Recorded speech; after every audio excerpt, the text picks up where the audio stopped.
यूहन्ना रचित सुसमाचार 19वां अध्याय।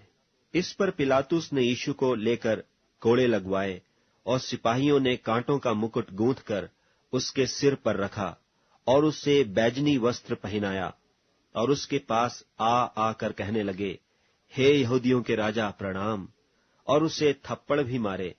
तब पिलातुस ने फिर बाहर निकलकर लोगों से कहा, देखो, मैं उसे तुम्हारे पास फिर बाहर लाता हूं, ताकि तुम जानो कि मैं कुछ भी दोष नहीं पाता। तब यीशु कांटों का मुकुट और बैजनी वस्त्र पहने हुए बाहर निकला और पिलातुस ने उनसे कहा, देखो, यह पुरुष। जब महायाजकों और प्यादों ने उसे देखा तो चिल्लाकर कहा कि उसे क्रूस पर चढ़ा, क्रूस पर। पिलातुस ने उनसे कहा, तुम ही उसे लेकर क्रूस पर चढ़ाओ, क्योंकि मैं उसमें दोष नहीं पाता। यहूदियों ने उसको उत्तर दिया कि हमारी भी व्यवस्था है और उस व्यवस्था के अनुसार वह मारे जाने की योग्य है, क्योंकि उसने अपने आप को परमेश्वर का पुत्र बनाया। जब पिलातुस ने यह बात सुनी तो और भी डर गया और फिर किले के भीतर गया और यीशु से कहा, तू कहाँ का है? परंतु यीशु ने उसे कुछ भी उत्तर न दिया। पिलातुस ने उससे कहा, मुझसे क्यों नहीं बोलता? क्या तू नहीं जानता कि तुझे छोड़ देने का अधिकार मुझे है और तुझे क्रूस पर चढ़ाने का भी मुझे अधिकार है? यीशु ने उत्तर दिया कि यदि तुझे ऊपर से न दिया जाता तो तेरा मुझ पर कुछ अधिकार न होता। इसलिए जिसने मुझे तेरे हाथ पकड़वाया है उसका पाप अधिक है। इससे पिलातुस ने उसे छोड़ देना चाहा, परंतु यहूदियों ने चिल्ला चिल्ला कर कहा, यदि तू इसको छोड़ देगा तो तेरी भक्ति कैसर की ओर नहीं। जो कोई अपने आप को राजा बनाता है वह कैसर का सामना करता है।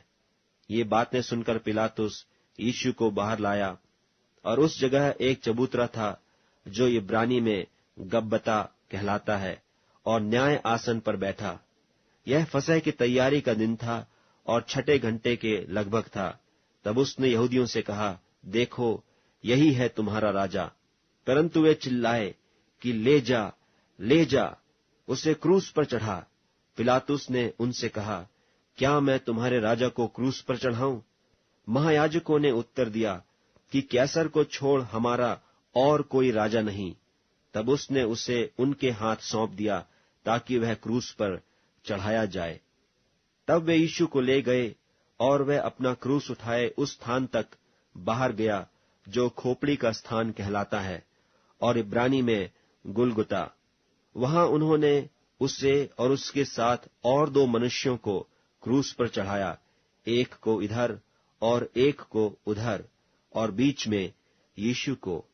और पिलातुस ने एक दोष पत्र लिखकर क्रूस पर लगा दिया और उसमें यह लिखा हुआ था, यीशु नासरी, यहूदियों का राजा।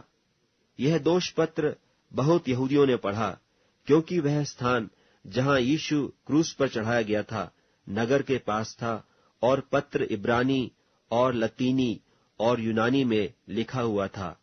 तब यहूदियों के महायाजकों ने पिलातुस से कहा, यहूदियों का राजा मत लिख, परंतु यह है कि उसने कहा, मैं यहूदियों का राजा हूं। पिलातुस ने उत्तर दिया कि मैंने जो लिख दिया वह लिख दिया। जब सिपाही यीशु को क्रूस पर चढ़ा चुके तो उसके कपड़े लेकर 4 भाग किए, हर सिपाही के लिए 1 भाग, और कुर्ता भी लिया। परंतु कुर्ता बिन सीअन ऊपर से नीचे तक बुना हुआ था। इसलिए उन्होंने आपस में कहा, हम इसको न फाड़ें, परंतु इस पर चिट्ठी डालें कि वह किसका होगा। यह इसलिए हुआ कि पवित्र शास्त्र की बात पूरी हो कि उन्होंने मेरे कपड़े आपस में बांट लिए और मेरे वस्त्र पर चिट्ठी डाली। सो सिपाहियों ने ऐसा ही किया। परंतु यीशु के क्रूस के पास उसकी माता और उसकी माता की बहन मरियम, क्लोपास की पत्नी, और मरियम मगदलीनी खड़ी थी। यीशु ने अपनी माता और उस चेले को जिससे वह प्रेम रखता था पास खड़े देखकर अपनी माता से कहा, हे नारी, देख, यह तेरा पुत्र है। तब उस चेले से कहा, यह तेरी माता है, और उसी समय से वह चेला उसे अपने घर ले गया। इसके बाद यीशु ने यह जानकर कि अब सब कुछ हो चुका, इसलिए कि पवित्र शास्त्र की बात पूरी हो, कहा, मैं प्यासा हूं। वहां एक सिरके से भरा हुआ बर्तन धरा था, सो उन्होंने सिरके में भिगोए हुए स्पंज को जूफे पर रखकर उसके मुंह से लगाया। जब यीशु ने वह सिरका लिया तो कहा, पूरा हुआ, और सिर झुकाकर प्राण त्याग दिए। और इसलिए कि वह तैयारी का दिन था, यहूदियों ने पिलातुस से विनती की कि उनकी टांगें तोड़ दी जाएं और वे उतारे जाएं कि सब्त के दिन वे क्रूसों पर न रहें, क्योंकि वह सब्त का दिन बड़ा दिन था। सो सिपाहियों ने आकर पहले की टांगें तोड़ी, तब दूसरे की भी, जो उसके साथ क्रूसों पर चढ़ाए गए थे। परंतु जब यीशु के पास आकर देखा कि वह मर चुका है, तो उसकी टांगें न तोड़ी, परंतु सिपाहियों में से एक ने बर्छे से उसका पंजर बेधा, और उसमें से तुरंत लोहू और पानी निकला। जिसने यह देखा, उसी ने गवाही दी है, और उसकी गवाही सच्ची है, और वह जानता है कि सच कहता है कि तुम भी विश्वास करो। ये बातें इसलिए हुई कि पवित्र शास्त्र की यह बात पूरी हो कि उसकी कोई हड्डी तोड़ी न जाएगी।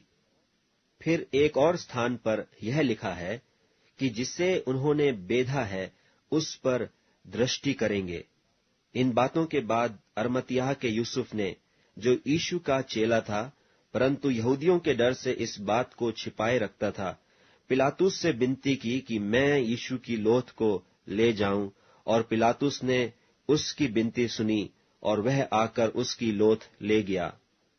निकोदेमुस भी, जो पहले यीशु के पास रात को गया था, 50 सेर के लगभग मिला हुआ गंधरस और एलवा ले आया। तब उन्होंने यीशु की लोथ को लिया और यहूदियों के गाड़ने की रीति के अनुसार उसे सुगंध द्रव्य के साथ कफन में लपेटा। उस स्थान पर जहां यीशु क्रूस पर चढ़ाया गया था, एक बारी थी, और उस बारी में एक नई कब्र थी जिसमें कभी कोई न रखा गया था। सो यहूदियों की तैयारी के दिन के कारण उन्होंने यीशु को उसी में रखा, क्योंकि वह कब्र निकट थी।